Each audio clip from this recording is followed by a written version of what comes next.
So hey everybody, welcome back to video number 3, and I'll be discussing respiratory adaptations to endurance training and the importance of VO2 max. Now I know push-ups aren't really considered endurance training and more along the lines of strength and power, but for this video I'll be demonstrating using push-ups.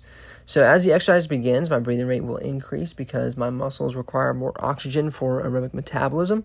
The respiratory system responds by increasing pulmonary ventilation through increases in both respiratory rate and tidal volume. With endurance training, the respiratory muscles become much more efficient and are better able to support prolonged exercise. The respiratory system also improves its ability to deliver oxygen to the bloodstream, also while removing carbon dioxide produced during metabolism. And one of the most important measurements, in endurance physiology is going to be VO2 max.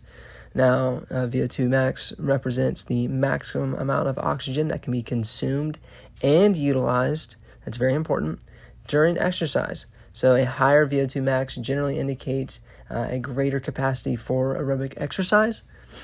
Now, here we're transitioning and we're increasing our intensity, and as we increase our intensity, oxygen consumption will continue increasing until the VO2 max is reached. Now, I'm not going to get anywhere near my VO2 max. If you want to see what a VO2 max looks like, I recommend searching up a video. There are, I'm sure, tons. But endurance training can increase VO2 max by improving oxygen delivery through the cardiovascular system and oxygen utilization within skeletal muscle. Now, these adaptations allow trained individuals to sustain higher exercise intensities before fatigue develops, and improved aerobic fitness also reduces the relative effort required for submaximal exercises. Now, we should get close to finishing up these push-ups here in a second, but we're going to transition into a recovery period. I think I'm just going to be walking around in a circle here, but as we're recovering, your breathing rate's gradually going to return down to resting levels.